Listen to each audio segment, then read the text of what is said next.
Okay, hi everybody. This is Miss Hare. I am recording this video on Sunday, and I'm recording it for those people who are taking FI 215 online or for those people who miss class on Monday. So the agenda is to introduce myself, have y'all introduce yourselves to each other, talk a little bit about what philosophy is and what assignments are coming up this week.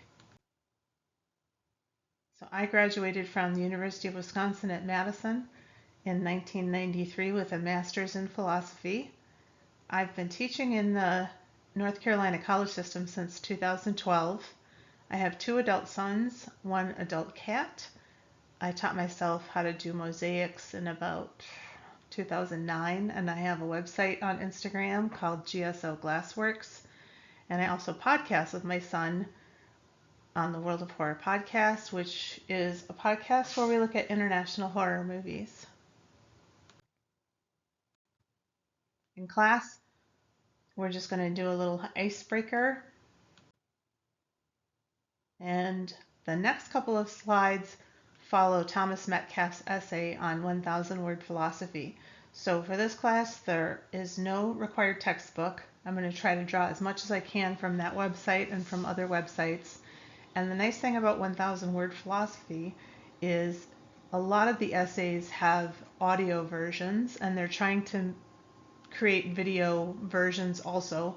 So if you don't like to read per se, in a lot of cases you'll be able to listen to the essay and get the information that way. But Metcalfe says the basic definition of philosophy is the pursuit of wisdom, truth, and knowledge.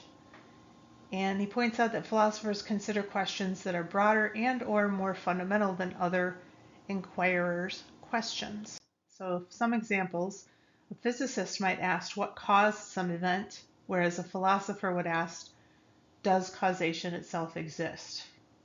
Historians study figures who fought for justice, whereas philosophers would ask, what is justice?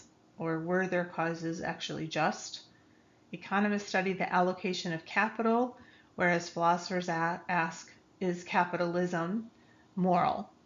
So I hope you can see from these brief examples that the lens through which philosophers view the world is a bit different than other disciplines.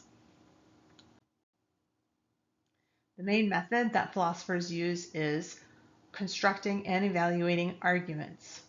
And I'll talk a little bit about what an argument is, and a lot more of that is covered in that other essay by Metcalfe called Argumentation, Why Do You Believe What You Believe, something like that. It's linked on the website. So arguments are meant to provide reasons that justify some conclusion. They might be that some theory is true or false, or it could be about the concept, or it could be about the correct analysis or the definition of some concept. And I keep meaning to look up this podcast I listened to recently, Philosophy Bites, and on it, this philosopher was coining a new term and giving explanation for why she was using it. And it had to do with the sympathy that we tend to have for male rapists versus the lack of sympathy that we tend to have for female rape victims. So very interesting that she points that out, and she coined a special term that has to do with that. And if I think of it, I will include it in the notes.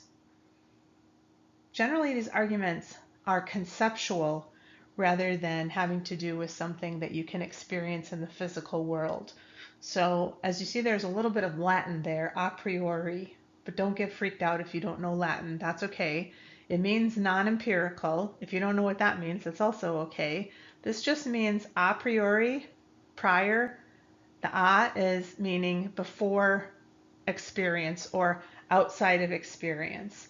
And so when we talk about rational versus empirical later on in the course, you can think of empirical as having to do with experience, experiencing the world through your senses, for example, or a priori, outside of experience, having to do with how we think about things in a conceptual way. So what they're saying is arguments in philosophy have to do with concepts.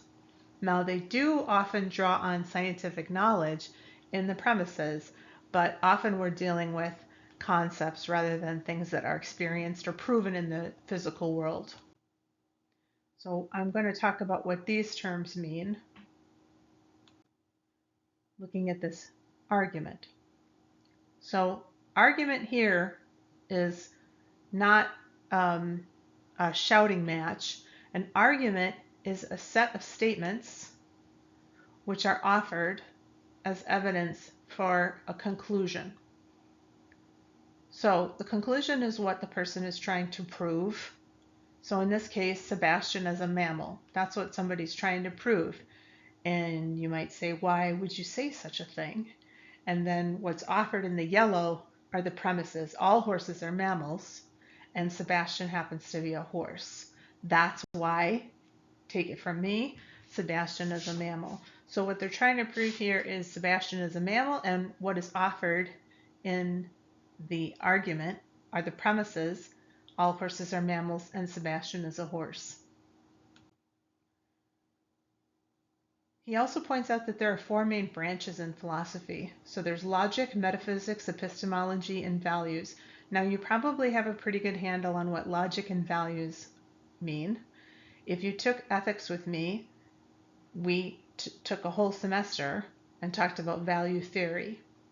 Value theory also includes politics and art. So anywhere where we're making judgments about whether something is good or bad, beautiful, not beautiful, that kind of thing, that's value theory. Logic is the study of good and bad arguments. And then we have these two other words that are a little bit tricky. So metaphysics, if you think about physics as physical, meta is actually above or beyond the physical, but that might help you to remember it because metaphysics has to do with what is the world like, what is it made of, what entities exist, do aliens exist, does God exist, do we exist after we die, that kind of stuff. And epistemology has to do with knowledge, evidence, and justified belief. So if we were going to sort these questions on the right-hand side into the four categories that I just gave you, this is how they would break down. So epistemology, what is knowledge? Metaphysics, what is the world made of? Logic, what's an argument? And values, what makes an action right or wrong? And in class, we're going to do this sorting exercise where I give each group a bunch of questions and then they have to sort them into those four boxes.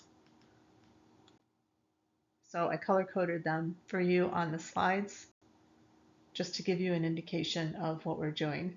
So if you want to go back and test yourself and then see how many you got right, that's something you can try for yourself. Now, our calendar is a work in progress, but this is what I have so far. I'm building this course from scratch because I gave myself the challenge to teach it without a textbook.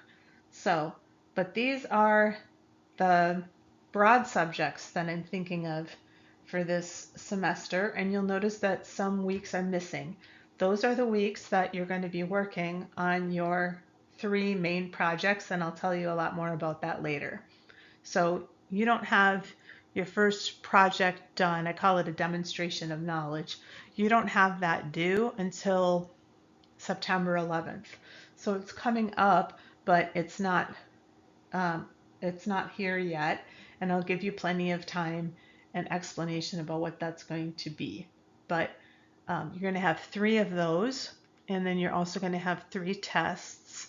Otherwise, you have forums, journals, and quizzes, and a lot of that is explained in the syllabus.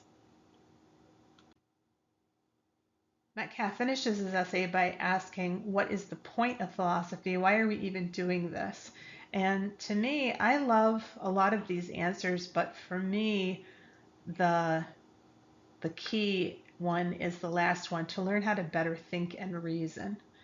So before I studied philosophy, I was heavily influenced by a lot of different people and a lot of different circumstances.